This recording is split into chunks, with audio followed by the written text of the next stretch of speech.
Que lo que, Paula Carrazo. Did I say that right? I always fuck it up. Caroso. Carroso. There you we know, go. it's the A after the R and then two Z's. The double Z. People sometimes think it's a double R. It's just Paula Caroso.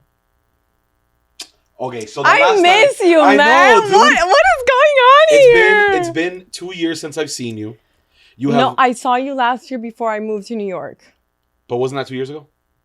No, I moved to New York 2023, April of 2023. What year are we in?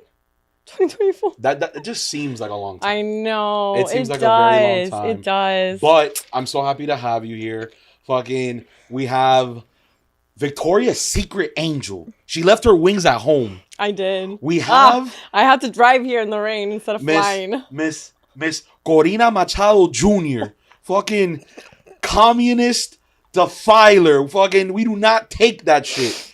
At all. Calls out all types of atrocities in this world. That's what I'm good at. Disability activist, content creator, influencer. Shall I go on? I think we're good. We're good? We're good? Yeah, we're good. And obviously, incredible, amazing person. Paula, thank you for joining us. Man, it's like, where do we even start? You have to pick where we start. God, I don't know. I feel like the last time I saw you, thanks for the intro, by the way. That was a very nice intro. I'm very grateful for that. Yeah. I think the last time we ever chatted, I was in your house, in your newly bought home. Right. Thank you. Right. Big accomplishment nowadays in this economy for your age. And I was packing my bags to move to New York. Right. And after that, it was like life got in the way. Every time I was in Miami, it was like a whole deal for us to connect because I was barely ever here. And then now this summer, I decided to come home for 3 months because I'm starting to miss home, bro. You're in the FOMO. There's not coladas out there. know. Well, are there? There's not arepas in New York. Yes, but the price for the arepa is very high. I mean, an arepa is already kind of expensive here too. But an arepa in New York is expensive. 16? Like $13.49. Nah, $9.50 is like the Miami arepa going rate right now. Exactly. So then now you know you're in New York, you're in the Upper West Side, in your apartment alone, and you have to pay $14 fucking for an arepa. I'm starting to miss Miami. Yeah, but now I recall you were always telling me while you were in Miami, like, hey man, I know that me going to New York is really what's going to set my career off. Yeah. Like this is the decision, and you knew that was the move, but you were kind of on the fence of like when to make the move. Yeah. So just take me back to what was like the one catalyst, the moment that you're like, fuck it, I'm doing it. Mm-hmm. Well, for me, New York has always been my dream city, and I think you've known this. We went to college together. We partied together. You know, you've met my whole family, and there was always this big idea with a big city for big dreams. Yeah. And it was at the time, it was a year ago, and I was in between buying my first home in Miami or putting that money into New York because moving to New York is very, very expensive. And when I sat down with a broker, I was looking at this beautiful condo. He was like, the down payment was absurd. We were looking at like a good $70,000 to $90,000. No, so una locura. And the condo wasn't even like $1 million. Yeah. It was like $300,000. But it was at the time when the buyers were taking in the full 20%. That was kind of like almost leaving COVID almost. It was. Where like there was no, like nobody was selling. And just to get a place, like somebody would put a bid. There was like 7 people trying to get the same thing. And then out of nowhere, people would come with all cash, and you were like, "Where the fuck did you come out of? Like, you smuggler? Like, no. Exactly, exactly, you New Yorker." And I was like, you know what? Something is not right. If I stay in Miami, something's not right. There was something that it was like, you need to go and put your energy where there's a bit more of receptivity. Because you know Miami. Would you say that to like what you do or like your goals or like your job? Just everything. Because in Miami, I was always the cute disabled girl. But I wasn't the disabled activist. Miami, and I say this everywhere. You know, I obviously travel for work and stuff. I love my city and I don't want to move. I understand. So I don't share that system, but I will agree that when you live in Miami enough time, you become a part of this like system of vanity. It's superficial. It's a city that praises beauty and luxuries, and while that's very good, people only saw me as the pretty influencer. But when I wanted to get to work and when I wanted to knock on doors and when I wanted to do policy change, you're so cute.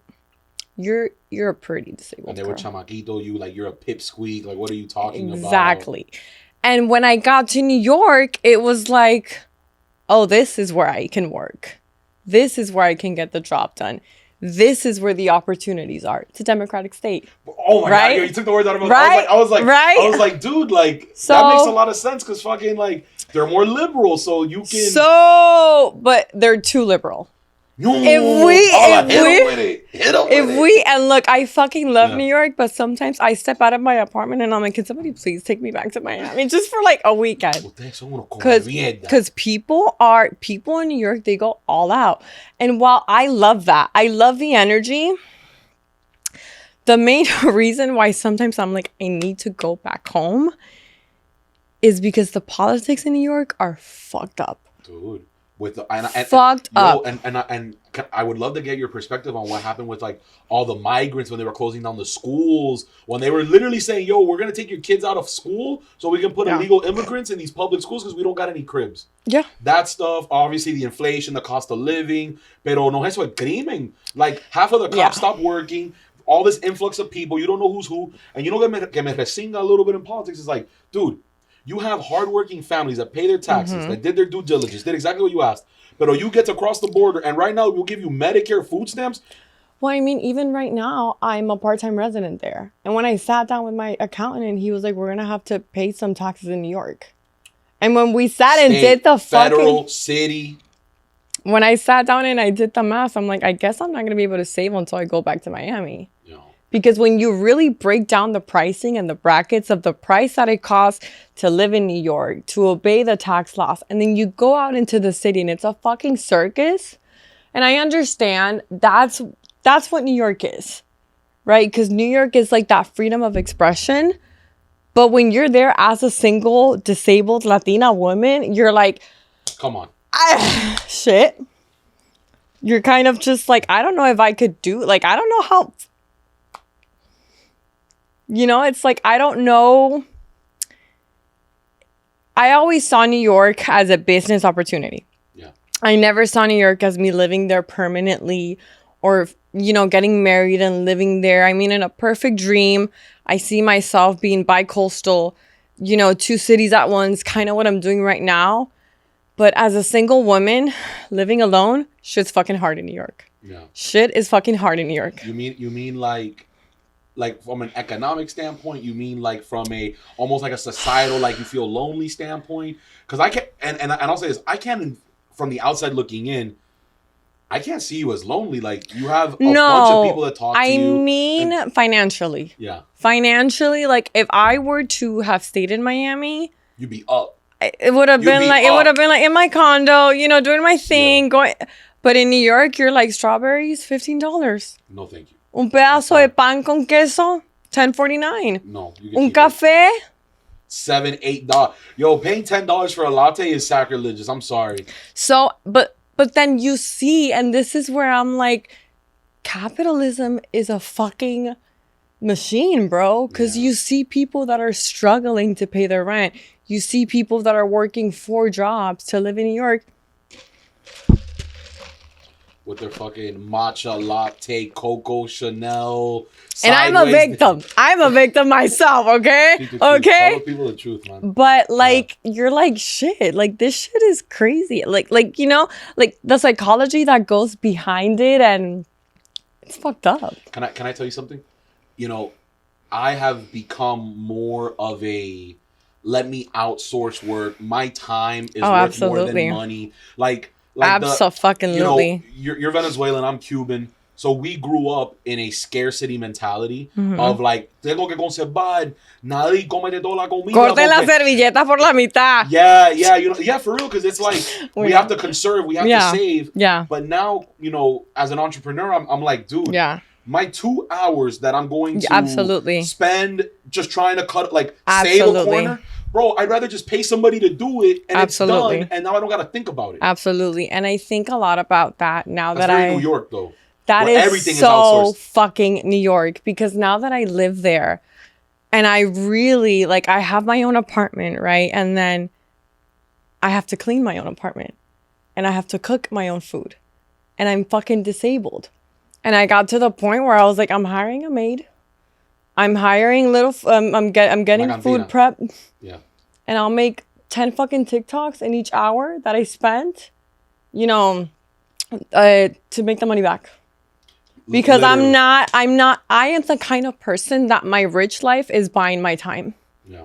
It's what it is. Like, I already have so many fucking physical conditions and I'm already so messed up physically that I'm not gonna.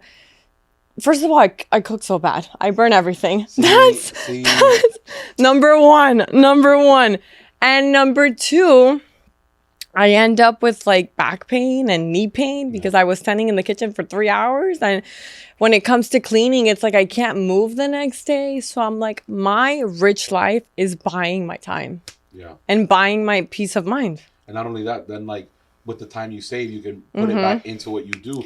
And at least like you work in an industry where you're flexible in terms of how work manifests, right? Like it's not like you're reporting to an office. Absolutely. That you're not like that's what being a creative is, right? And I wouldn't say I identify as a creative, but now with this whole podcast stuff, I myself am seeing like, man, there are multiple ways that you can use social media, not just from myself, but for my clients. And I guess this kind of takes me into the whole like, what got you to be an influencer? How did it kind of start? How did it transform? And then I guess I'll kind of interject from what I've seen throughout your career, because again, we met in business class. Yeah, I was failing that class. We met in business class, and we didn't really become friends till after we graduated. Well, we became friends after that semester. Yeah. No, but I mean, like, we didn't really like hone into our friendship after we both graduated. Yeah. Well, we were in that class.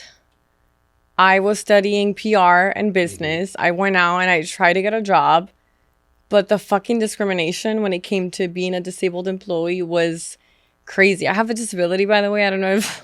I know. There we go. Plant the scene, Paula. Yeah. At the age of 5, I was diagnosed with cerebral palsy, which is a non-traumatic brain injury, which caused me a physical disability.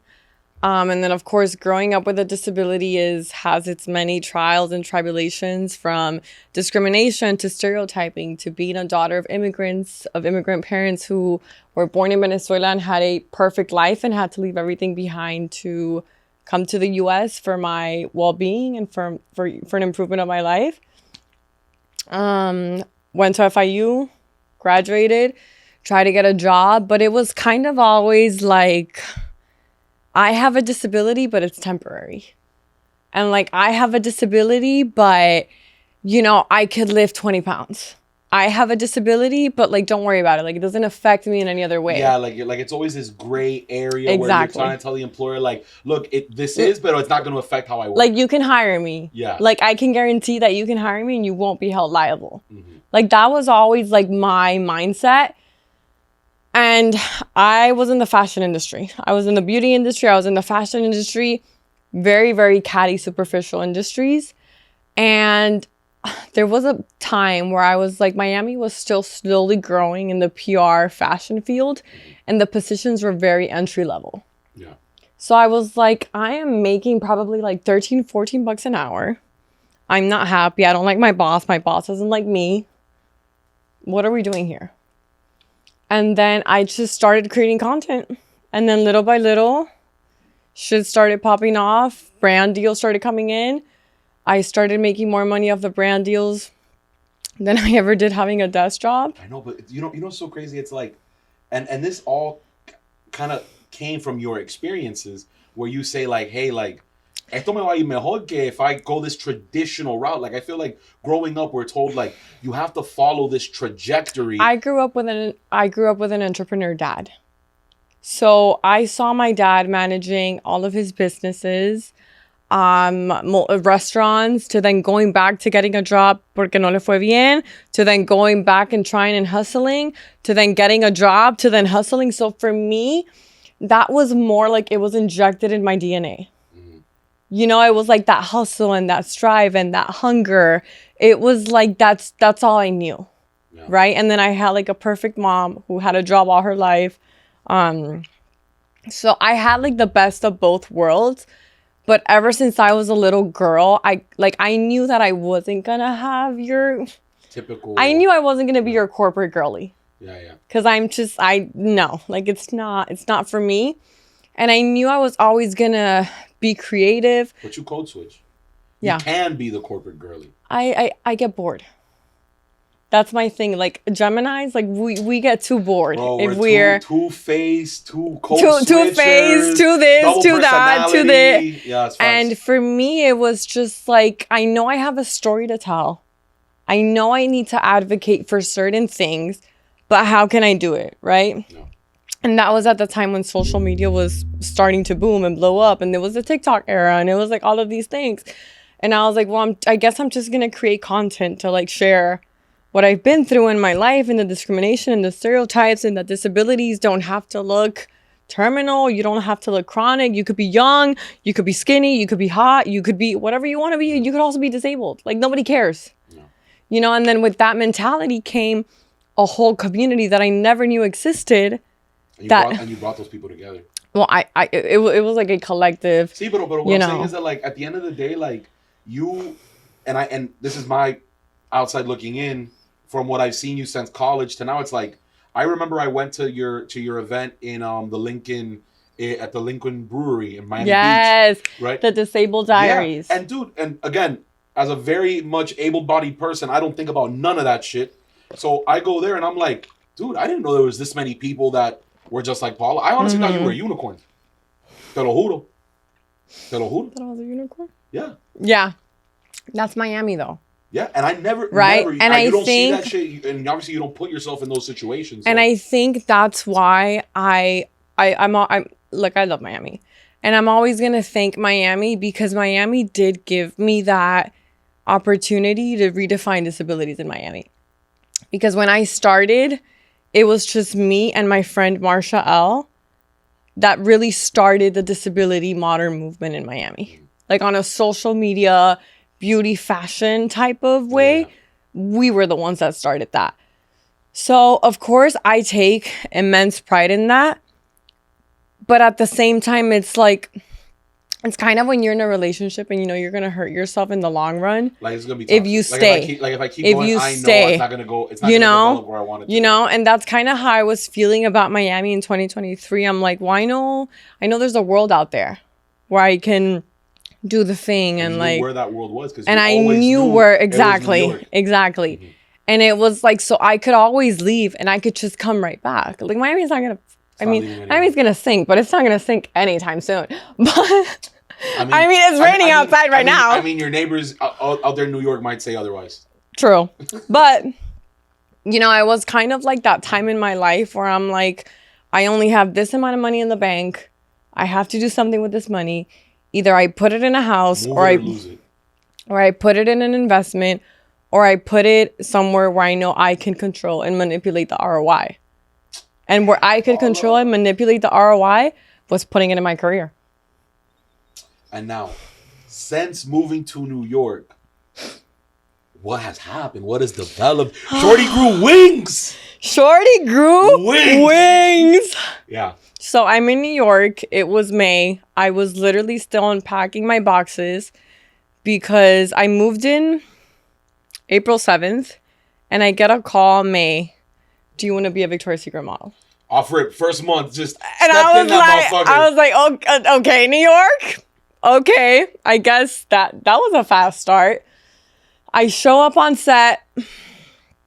It was the shoot for the Victoria's Secret adaptive line. Adaptive in fashion or adaptive fashion is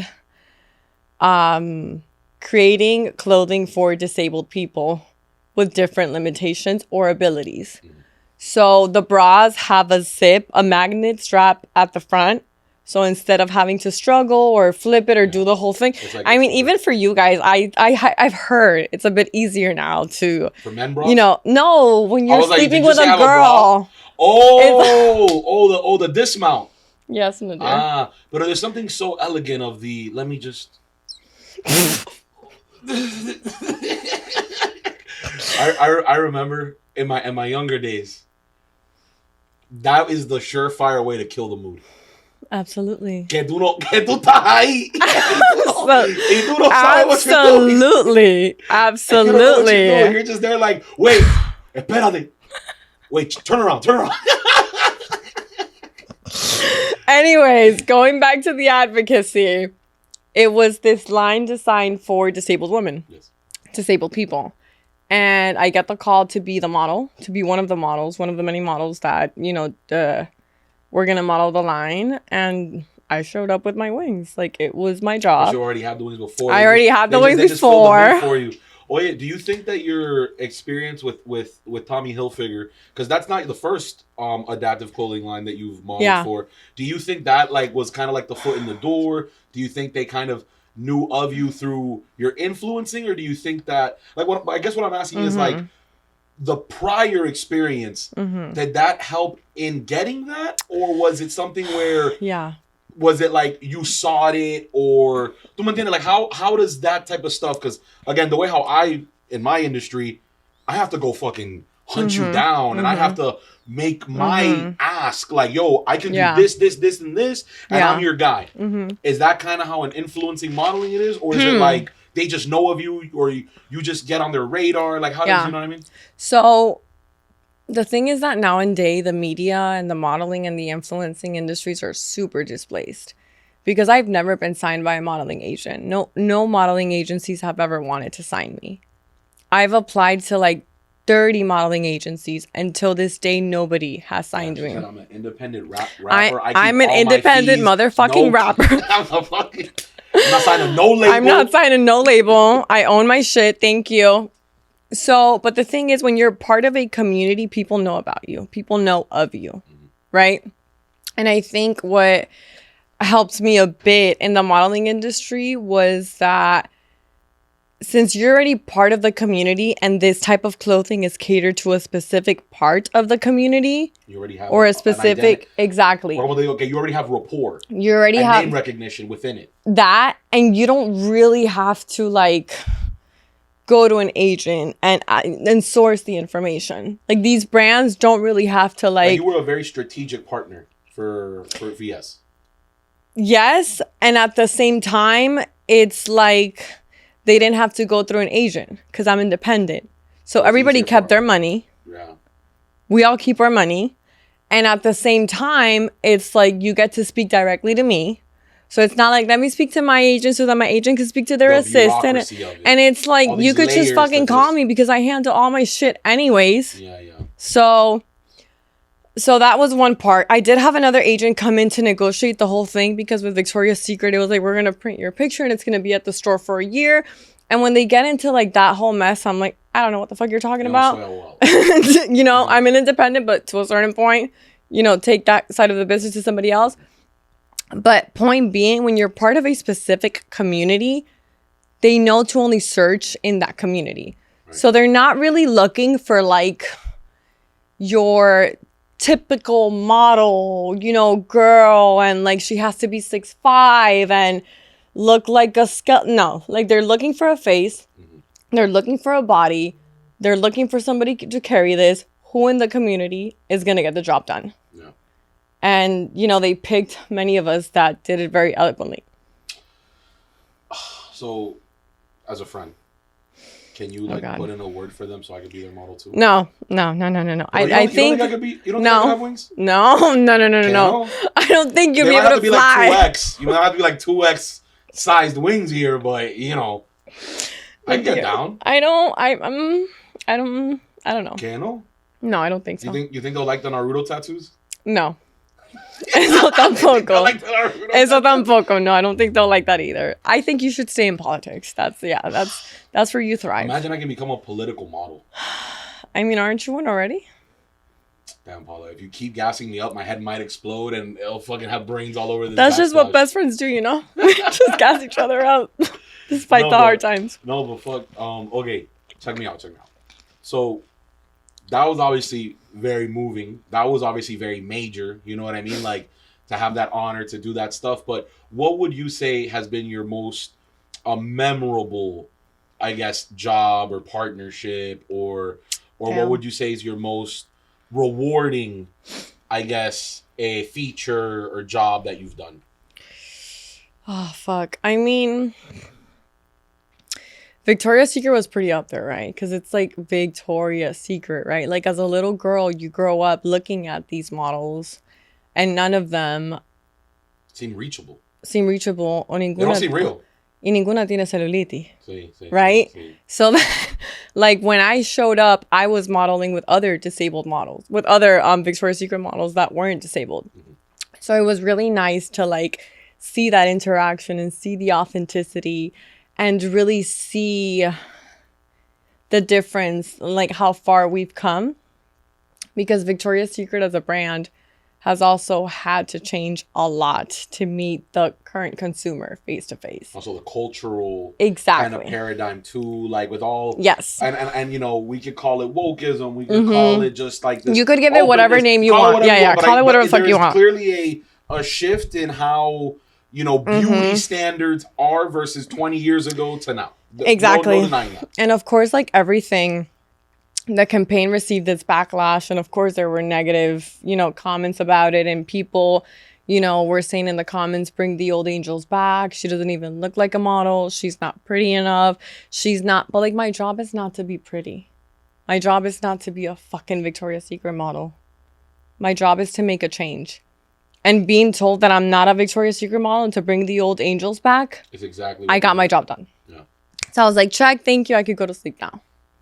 You know, it was just like, I got my job done because I did. Yeah. You know, I'm not here to be fucking pretty. I'm not. I'm here to like spark shit up and make people mad and give me my fucking rights. And you know, I feel like for most people, there isn't, and this is what I think you and I talked at the very first podcast we had, was the disability etiquette. Mm-hmm. We talked about, you know, how people, everybody just comes up to you assuming that this is like a temporary thing, or assumes that you're hurt, or that, and or that I don't have a disability because I'm too young, right? Yeah, or they're like, oh, what happened, or how can I help? And obviously being helpful is fine, but I can imagine that living a whole life of people kind of like undermining your capabilities is like mad frustrating. I mean, obviously, that's one of the reasons why I started the platform anyway, because, and I think this is a very Latin thing to do. Sí, like, and it's like, shut the fuck up. Yeah. Like, nobody has time for this pity party. Like, let's work on foreign policy. Like, let's do shit. Like, let's like, I don't know, because every time I see, like, I get shitted on in my comments all the time because I do have a diverse audience. And they tell me, why are you fighting for disability rights in the U.S. when you already have them? Like, I'm in Peru, I'm in Colombia, and it's like, we don't even have, you know? And I'm like, yeah, but that doesn't mean that I still don't have a job to do here. Right. You know? So there's always, like, in my career, I've noticed, like, nobody's ever going to be happy. Dude. Nobody's ever gonna, like, and I'm like, I got something for you. Dude. And I can totally relate with that sentiment. Because I can give you a job you've never had. And I'm going to get a little graphic here. Because I tell this...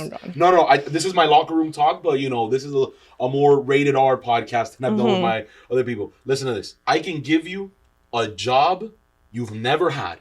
Mm-hmm. I can take you to a place you've never been. Mm-hmm. I can show you things you've never seen.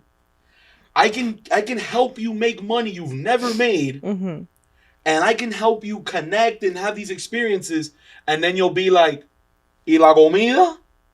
Yeah. And then you could be like, oh, y el aire? And it's never There's always enough. Something that they owe you or that you owe them, and it's like, suck a fucking dick. Dude, sorry. And that was the PG-13 version. And in that same story, they'll be like, damn, dear, I know you just put me in the hotel and you gave me a job that I've never had. I'm making the money it is, but can you get me the la putica that's gonna mamármela bien? Because I can't do it for myself, but you know that's your job to provide that for me, right? So no, bro, it's no for real. I was like, dude, you want me to fucking get somebody to suck your dick too, dog? Damn, dog. Yeah. And it's a sense of like everybody at the end of the day is gonna project what they can't have onto you and find a reason to blame you for it. Like, oh, I failed because fucking Nadir didn't set me up for success. motherfucker. It's not my job to hold your hand and make you money.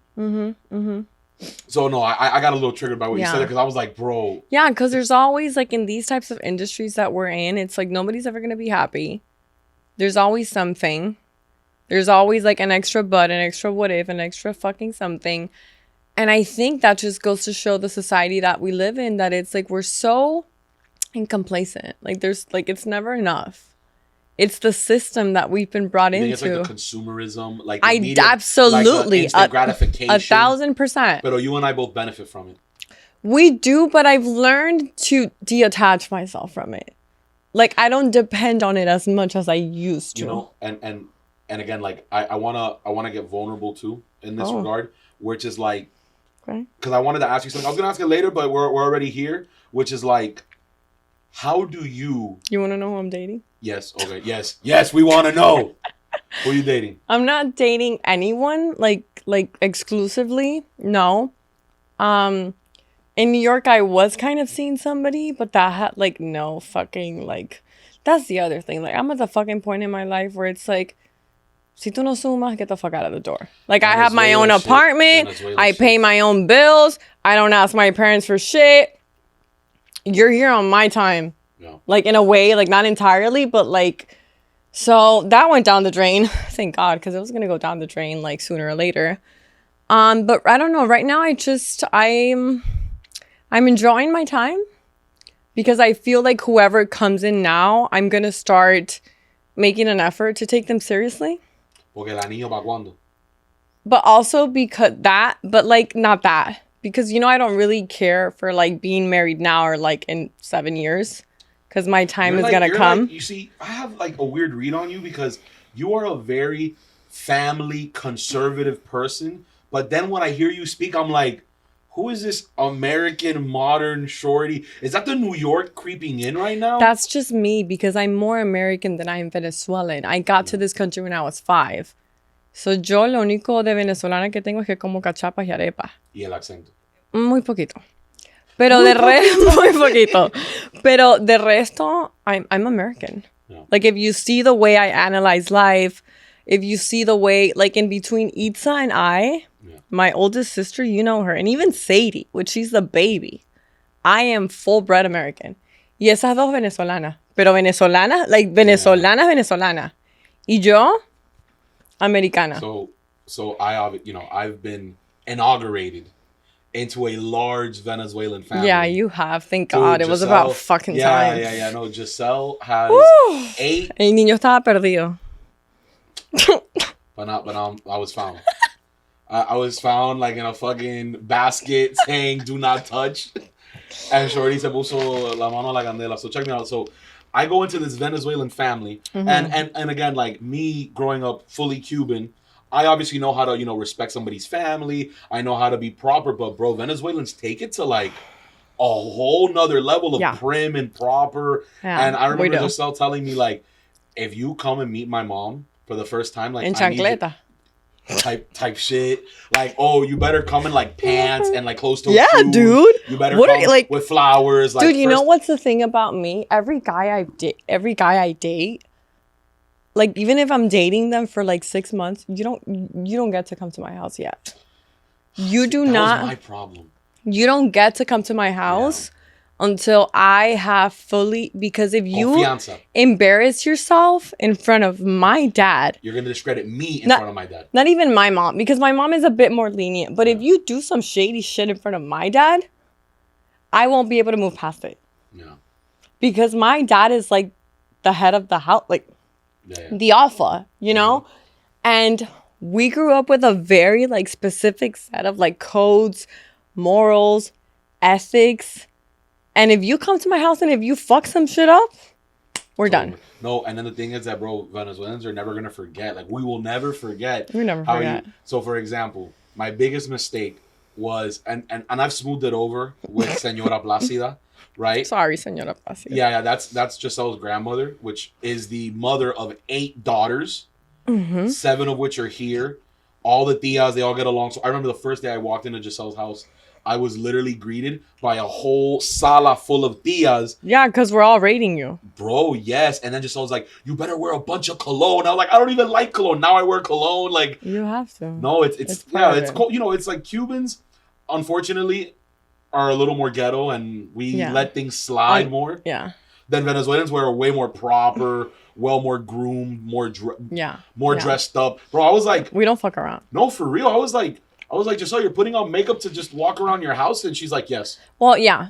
You see, that shit I don't do. Because she's like really Venezuelan. Yeah. No. But she's kind of more like Itza. Yeah. Like Itza puts on a dress and like makeup to go to Publix. And I'm like, literally. I'm not sorry. No. And I was a big adjustment because I'm just like la cubana is okay tener un moñito, fucking no bra, and I'll do whatever. Yeah. And I can understand how in all situations that's not it, because I will say one thing. I have enjoyed the Venezuelan culture in a way that has brought me a lot of value. And, you know, I used to be the guy in my prior relationship, which, you know, we were talking about before, where I was the kind of guy that I was like, no, we'll split things 50-50, but, you know, I'm the man, so I'll take care of it. Just I don't pay nothing. And I do it out of a want, because I've come to realize, and I think this might be a part of maturing, that it's like, a woman can bring value in a man's life in different ways. I'll give you one example that really, like, I was like, damn, I can't leave this chick ever. Basically, dude, we were volunteering at Live Like Bella. And me alone would not have been able to speak with the amount of people that I did had Giselle not been by my side. She is like the ultimate. Yeah, she's the yin to your yang. No, but what I'm saying is that, like, in a societal standard, the man is 100% elevated because of the woman. Because she's softening your feminine energy. Or masculine energy? Whoa. No, because you guys have way too much masculine energy, right? I would say but I can be feminine. Well, time out. We'll run that whole thing back. I was you're telling me that you came from a mindset of having to provide. See. And now you're telling me that with Giselle, when you were in this place, she kind of gave you the emotional support to be able to speak to a whole bunch of people in a very vulnerable setting. I think that's true. But what I'm trying to say is that, like, because Giselle is a very well-maintained, very groomed, very polished woman, when you kind of compare it to me, that I'm not as polished, like, I can dress up and I can whatever, I can get my hair cut. But when you see both of us together, I've literally seen politicians give me the time of day because they look at my lady and they're like, oh, well, how the fuck did he get her? So he must be doing something right. Like, I literally was speaking to a person that I can't name because they might watch this. But the guy had never given me the time of day. Like, I'm talking about, I sent you a message on LinkedIn. I hit you up, you know, the hunt of the job, right? But I'm with my girl, and you like how my girl looks, so now you're fucking talking to both of us, and you're all fucking coqueteando. Yeah, because there's a side of... There's a Venusian energy, that woman, Venusian energy, right? Astrology now for a second. And when you're able to incorporate that, because you could have been with any other girl that would have been polished and pretty, but if you're not fucking vibing to that shit, and if you don't fucking like her, you know, it wouldn't make you shine. Like, it wouldn't make you pop, because it's not your person. No. So I'm glad it was a fucking Venezolana, porque... Yeah. Someone had to do it. I always thought that I was going to be Team Cuba forever, but you know what? I've come to find out in the recent political environments that what brings us together is our oppression. Dude. We are an oppressed people. Yeah. Dude. Yeah. So, it's sad, but it's true. You were here for the elections? I was. How did your family take it? Very bad. We all took it very, very bad for like the first couple of days. The first week, it was all very like, you know, down energy. Bro, it's like, how can you look people in the face and say that you won, dog? Nobody believes you. No, and I mean, and now he's limiting platforms. He's limiting X. They took out WhatsApp. They took out Twitter, so that people, you know, it's Cuba, dog. Like, sorry, but lo que me jode es que, like, you know you're not popular, and your desire to cling for power supersedes. It's so fucked up. It's like, I don't know how you can believe your own mojón. Like, I don't get it. Like, how can you? And, you know, from what all of the tias tell me, they're like, bro, Venezuela was a rich ass country. It was. And, it really was. And, you know, like, obviously compare the Cuba and Venezuela, and they're saying, sí, el cubano lo tiene mal, pero el venezolano lo tiene peor, porque el cubano nunca tuvo nada. Yeah, that's true. They're like, that's the Cuban never had shit. That's true. So you don't know about nothing. But el venezolano, tuvimos carro, tuvimos mansiones. I mean, I always say this. I want to go back to the Venezuela that my parents talk about. You know what I'm saying? Like, well, no, but yes. Like, exactly. What they talk about. Yeah, exactly. They talk about, like, exactly. Like, they talk about all of these, like, beautiful destinations and moments and memories. And I'm like, I never saw any of that. And I don't think I ever will. Like, if this keeps on, you know, sadly. Dude, and it's crazy is that Maria Corina chick is she's on fire. She's a badass. She's on fucking fire. Dude, and it's like, and what it's so interesting to me is that, like, when you think of, and this is now me getting all political, like, when you think about, like, a leader, you, like, for example, you think about a president, and what's the gender that pops into your head? A woman. Sorry. Okay. Just shit on my example. You think of a very tall, masculine suit. You think about a suit and a tie. You think about, like, a big torso, small frame, and tall. Like, if you just close your eyes and you're like, president, what's, like, the silhouette that comes Okay, we're going to have to agree to disagree, but sure. Okay, whatever. But what I loved about her is, like, she's so, like... She has a lot of masculine energy. Yeah, but it doesn't come off, like, aggressive. Yeah. And it doesn't come off, like, she's abusadora, like... I think, like, you know, the Venezuelan people, they've had enough of, like, that regime, you know? It's like... And just to see her, like, come out with all of this, like, energy and pure energy and just all of it. People love her. Yeah. People writing for her. Dude, I saw the video because, again, like, the tias all got together and they did this whole watch party for the elections. Bro, I saw this video where the motherfuckers were on boats because they closed the bridges. Yeah, for them to go vote. Yeah. Bro. Yeah. And then it's like... But you see, that's like where I'm like, shit, because the Venezuelan people are still so in love with their country. And they're still so prideful of their country that they are willing to do whatever it took or whatever it takes to get the vote in. And I don't like that's where I'm like, shit. And then can America be like that? A little bit. No. You know who America needs? Do you know of Nayib Bukele, El Salvador? Bro, that's my dog, bro. We have similar names, bro. That's Presidente Bitcoin, Chivo Wallet. Do you fucking... Bro, that guy's drip lord. America needs a guy like that. Bukele. Dude, when I tell you that ese divo, when he speaks, he just makes shit so complicated, sound so simple. So simple, and he's so fucking young. Eloquent. And he shows up in a cap and in a polo. Dude. And then his TikTok is full of, like, Bitcoin shit. I'm like, no. Yo. I know, no. That boy took a volcano. Yeah.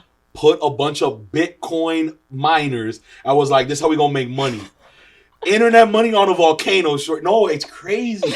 And then he made the Chivo wallet, which, again, for Hispanics, the concept of when you send money to Cuba, which I do every month, just like my mom, the Cuban government takes 10%. So every dollar, they take 10 cents, period. Just to facilitate the transaction. The Chivo wallet makes it so that you just send it directly to your family. It gets there instantly and no fees. He made that. So now it's los salvadoreños de acá can send a remittance back to their family instantly. No problem. It works in the government. He cleaned up all the fucking crime. Fucking crime. Have you seen that jail? The CISO. It's called the CISO. Oh, that shit. This shit's crazy. Yeah. I want to go there for a fucking tour. To just be like, what's going on here? What can America learn from this fucking prison system, baby? It's wild. Yo, it's wild. When you see like 100 motherfuckers in it's wild. Bed, dude. It's wild. Dude, eso estaba impressive. It's wild. Yeah. No, but I'm a fan. I'm a fan. That guy, and he's so loved too. Yeah. I mean, who the fuck isn't going to love somebody that is allowing people to walk freely in the streets without getting murdered? Yeah, and now Google opened an office in El Salvador. Like, and that's how you know. That's how you know it's getting better. That's how you know. No. When Google shows up, that's how you know. Hi, Paula. We could be here for 4 hours. Sí. But no, I want to... So, look, I talked to you about the Venezuela stuff. I talked to you about the New York stuff. What does the future hold? Where do you see yourself? Where do you see... Do you think you're going to stay influencing till you're 60? You just want me to say that I'm getting into politics. That's what you've been wanting me to say since you met. I'm not gonna look at you until I finish my fucking statement because I'm gonna be right. You just want me to get into politics because every time that you go to my house, you and my dad plan out my campaign, and you both like plan out the whole shit. They do the social media campaign, they do the funding campaign, they do the street. You guys, and I think I'm at the point where I need to get into politics. Paula, you would be invincible. I don't know if I don't know. Paula, I'm sorry, but and again, I'm speaking freely here. A disabled woman who, I'm not going to assume your ideology, but I imagine you'd run as a Republican. I would rather not say now. I'm gonna claim to be independent for now. You have to pick a side. But what I'm saying is, look, I can't pick a side right now. It's too complex. It's fine. Look, it's not important. I'll give you both scenarios. At the end of the day, if you ran in Miami, you would have to be Republican. Why? Because A, your heritage and the people that would vote for you, and two, you identify culturally with a lot of this stuff. Half of the stuff you talked about, your family, how you grew up, is all Republican ideals. And I know from just you talking about New York, la mitad esa mariconería no me la van a meter. And yo no digo mariconería as an LGBTQ. I just mean el mojón. When I'm not talking no anti-gay stuff. No, I'm an ally. Yo aquí apoyo a todo el mundo. Yo apoyo a todo el mundo. Pero what I'm saying es que ya llega un punto que, oye, brother, deja la mariconería. For real, because it's too, like... In a political standpoint, right? Yeah, a political standpoint, like, bro, okay, like... just to put that out there. Like, look, I love the idea of equality and equity. I think things should be equitable, because, fuck, if things weren't equitable, I wouldn't have been in the position I have. But guess what? I made my equity, dog, with these two right here. Yeah, but you made your equity because you're in a physical, mental, and in a gender capacity to do it. Right? I am a heterosexual man that can walk perfectly, and I can, go get there. Yes. Exactly. Yes, I am. But give, like... Pero tú no piensas, and now, okay, you're right. Pero tú no piensas que physical walking heterosexual male no le meten todos los peos también. Yes, but you have access to things. You know what I'm saying? But I also have access to all the criticism and everybody's bullshit too. Had I not had to... hands with full physical mobility, I wouldn't have been able to come up here in the thunderstorm that was happening outside right now. So I'm saying there's a lot of like things that operate in a domino effect in the disability atmosphere, from Medicare to benefits to the day I get married. I'm not on Social Security benefits anymore. But if I were to be, and if I would fall in love, I probably would not be able to get married. Because if I were to get married, I would lose my medical insurance. Because I'm already with someone and our income gap would most likely be you know what I'm saying? Yeah. And then if I lose my health insurance, I'm done. No, you need that. I am done. Like as a disabled woman, I'm done. So I think when it comes to disabilities, politics, policy, things can get very mixed quickly if we don't play the cards right. And that's why, as your consultant, I recommend that you use very simple language when describing these things, because one thing is that you can't get in the whole like outwoking somebody. I think when you talk about things that everybody can believe in, por ejemplo, I work with Republicans, I work with Democrats. You know what we can all agree on? Our kids being safe. Us being able to afford groceries. Us having access to health care. But the thing about disability is that nobody really fucking knows how we operate. Republican or Democrat. Because nobody cares. Right? So it takes me to build a certain influence and a certain stamina. Because they care because it's you. Because they care because I'm the girl that shows up at Live. I'm the girl that shows up at the club. I'm the girl that's walking into these restaurants and spending bang to eat there. So once I get that word in the block, they're like, oh, yeah, I fuck with her because she's cute. She's disabled. Yeah, she means well. But then when I bring you my fucking shit politically, are you going to fuck with me? And in Miami, that's where it's at. And then they just chamaquito you. That's where it's at. Yeah. Nobody knows what we're a very small community, and it takes one to be one, or it takes a family or a sister or a good friend to know what I go through. But our problems are not known like a Latin family problem. Yeah. They're not known like a Black community problem because it's not as mainstream. No. So it's going to take a little bit more of mainstreaming for me to be able to get into the politics. Maybe before, because I would recommend that you are a married woman and you have a child, because just the optics of that. No, oye, no, de verdad, no. De verduchi. No. Sí. Sí, because at the end of the day, you know so then, but I'm not getting married anytime soon. But you're not running for office anytime soon either. But I'm not having a kid anytime soon, and I'm not planning on having any children either way. This isn't a now thing, even though I do think now, because again, look, if you were to run now, we would have to angle it completely different than with the conditions that I told you before. And the reason why optics that helps you a lot is because you're gonna gain a lot of these older voters that right now would just look at you like la chamaguita. And unfortunately, those older voters is how we win elections. Yeah. Because my job isn't to make you feel good. My job is to win. And you can't win an election without the people who vote every time. Yeah. And those people are 60 plus who, when they see you without a husband and without a kid, they're gonna be like, esta es una loca. Esta no tiene because that's what it looks like. So now, well, but I think that's how it's gonna look like for the next generations, which is why we need to kick those old people out of office. Well, I do share your, you know, I share that sentiment, but here's the difference. You are in a better position because you have such a network of people who are what we would call the donating class. Like, por ejemplo, like if you didn't have these different or this history of work, right? Because you could easily, and again, this isn't my suggestion, but listen, maybe it's not easy. Let me not use the word easy. It's just easier for you than somebody who has done this. You could go back to your clients and be like, hey, I'm running to be the commissioner of the city of Miami. I know you guys have a vested interest in the city of Miami.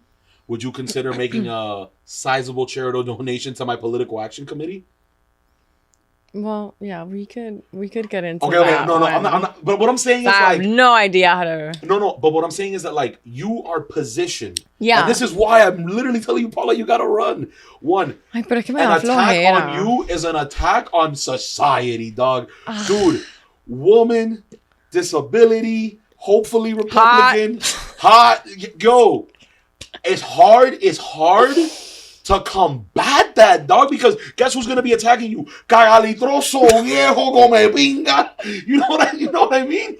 Like you're gonna literally put them up on a thing, like on CNN, you know, Paula, or this fucking ancient dinosaur guy that was the commissioner before the internet existed. So what do you think about the politics that we've been seeing lately? Oh, you really want my 2 cents? Yeah, I do. To all my Democrat friends. I'm sorry. Who do you think has more? But okay. Go. Right now, in our society, we have God, Jesus Christ, your family, right? Whoever, you know, because you're looking at it from an individual lens. Your family.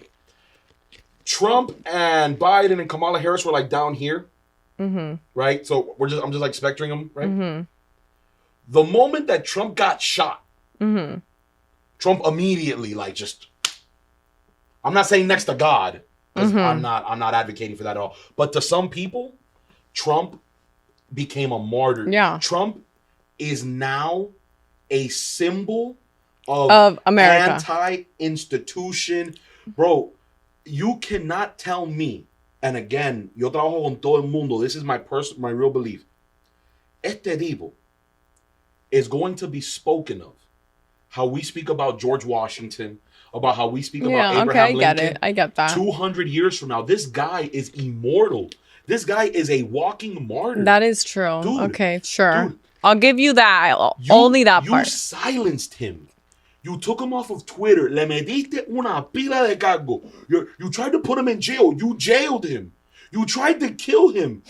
And este abuelito is still going. And he got billions with a big B. And you have to think, like, why does this guy do it? Mm-hmm. He's made all the money in the world. He has all the family. He has everything you could want. Mm-hmm. So why does this guy do it? Who takes all that hate? Mm-hmm. Who takes all that hate? Mm-hmm. Ese tipo's un martyr. So compare that to a guy, because now it's a girl, but a guy before that was stumbling, didn't have any idea of where he was, was kind of weird, kind of creepy. Literally, era un abuelito. They're both abuelitos, but one abuelito is way more. Yeah, but we know that Biden's been out. Like, Biden was out since he started his presidency, if we could be honest here. And I'm not speaking on, like, a political standpoint. I'm speaking about, like, a bodily autonomy, like, you know, physical capacity. And you guys are hurting grandpa, like y'all. That's elderly abuse. Like, exactly. And that's what makes me upset. Like, we knew this man was not at capacity to run the country, and y'all still bullied the fuck out of him. Y'all still put him out there, and it's like, Americans aren't stupid. And lo que me jode de los demócratas is like, can we just stop all this disingenuine energy? Because when I say disingenuous, it's like, bro, you guys have everything from a policy standpoint to be the party of, we're for the little guy and we want to be inclusive. But it's like, you're lying to me, bro. Mr. Trump never lied about himself. Okay, maybe he lied about this, about that. But he has never led you to believe that he wasn't exactly what you see on TV. Un fucking fuerte, alpha ass, you're fired. We've been knowing that. He hasn't lied about who he is. But you're going to tell me que Biden was the best you guys had?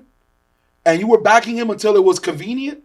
Now, there's a couple conspiracies that, they knew for the longest that they were going to plug him out. And again, from a strategist standpoint, tremenda idea. Let these boys spend all their money thinking that's your op when really your op is there. And then we're going to fucking find the best time to do the switcheroo. You know, Heto, you're the party of democracy. Bro, what's democratic about not picking your candidate?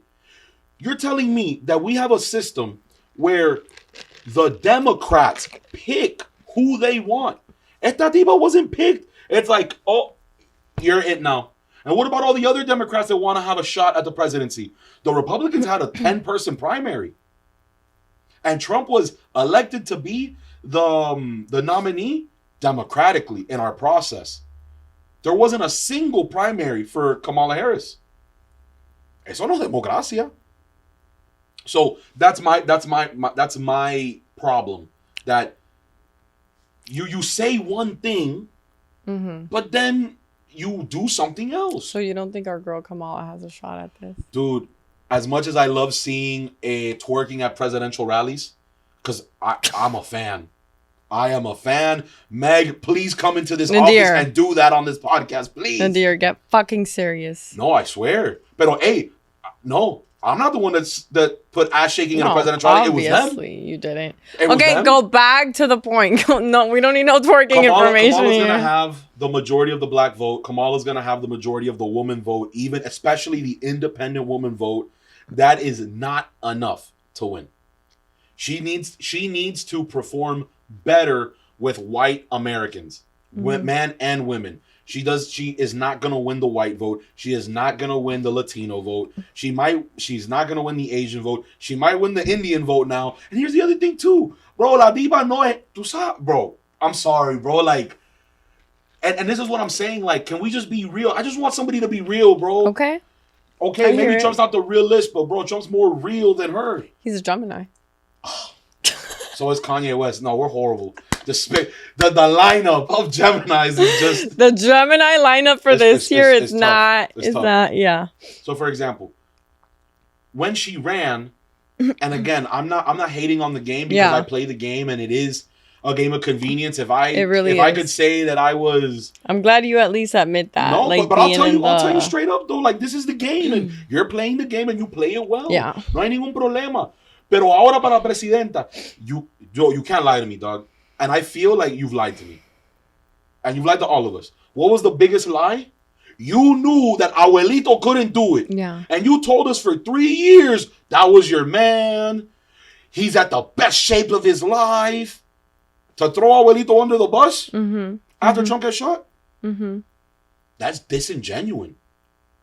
It's either, mira, both scenarios are horrible. It's either you're a fucking liar or tú eres una comepinga. Which one is it? Both are horrible. Because you either are lying to me purposefully so I don't catch your lie, that este tipo couldn't do it, or you don't pay attention and you don't care about your job, which should still disqualify you. That's my 2 cents. Now, Democrats, please hire me. This is what I would do if I was Kamala's team. Oh, Democrats. Listen hire up. Me. This is, I'm going to hire you after this. Democrats hire me. You need to go into the top swing districts. You know what's not a swing district? Miami-Dade. You know what is a swing district? Like Tampa, like Orlando, like places where it's really mixed. And you got to pour all your money on independents and soft Republicans. And the young people are coming out. You know what's one thing I actually like, which is kind of a meme? Bro, I don't know how, but Democrats during presidential elections, they just dominate the memes and the TikTok space and this whole brat have thing. You not seen? Yeah, the brat thing is great. I actually think that's great. But I need the brat thing to turn into something actually fucking positive, not just that's brat. No, what does brat mean? Oh, brat means that we fucking show up and we go vote and we da da da da da da. I think that's great. Pero no, perdóname. Eso, and for example, she needs to win Georgia. She needs to win Wisconsin. But I think the main reason why she's filtering TikTok is because she's trying to... The younger? Exactly. Exactly. But here's the problem. Young people don't vote. And that's always been the problem with a Democratic strategy. Yeah, that is true. Look. Because I never voted when I was 25 or younger. I started voting at 26. And I learned this lesson from losing an election. Yeah. You and I can sit here and say, we're going to convince people to go vote. Motherfucker, that's not my job. My job is to win. And how do you win? With the guaranteed. There is data that shows me that there are all these old motherfuckers that will vote. Yeah. So my job is not to change somebody's mind about politics. It's about making sure that who will vote, votes for you. And those are two different people.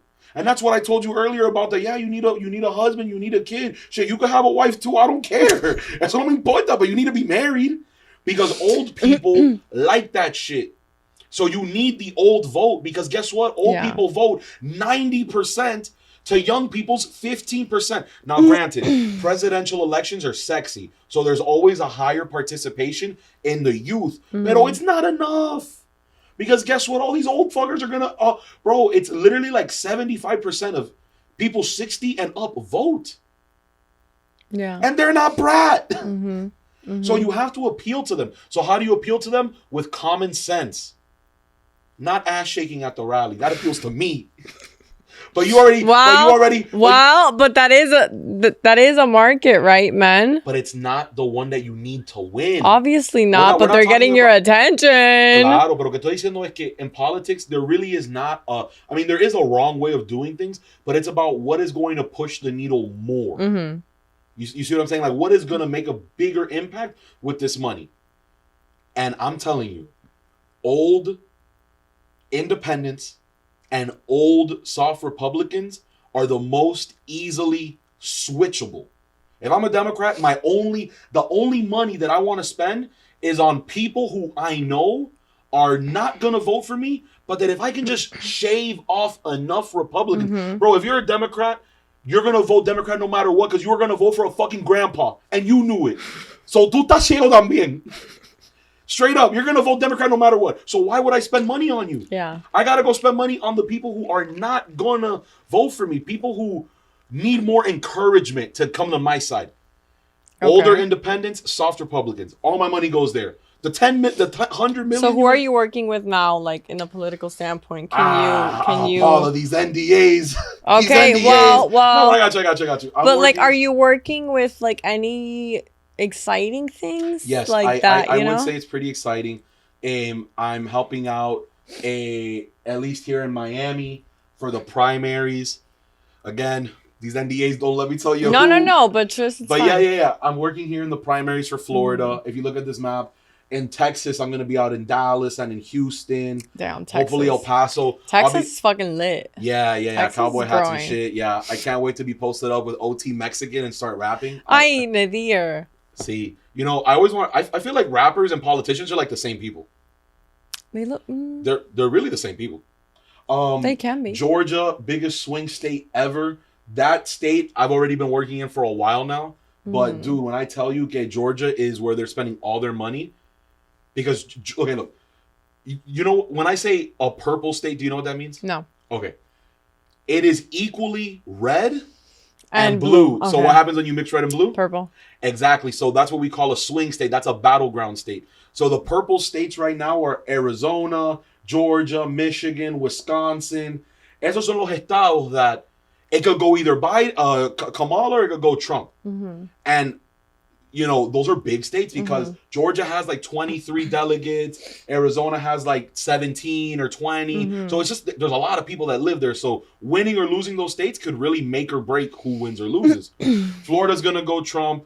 California's going to go Kamala. New York. Dude, I want you to know, if Trump wins New York, eso se acabó. You know what does concern me? Democratic states are not doing well. And...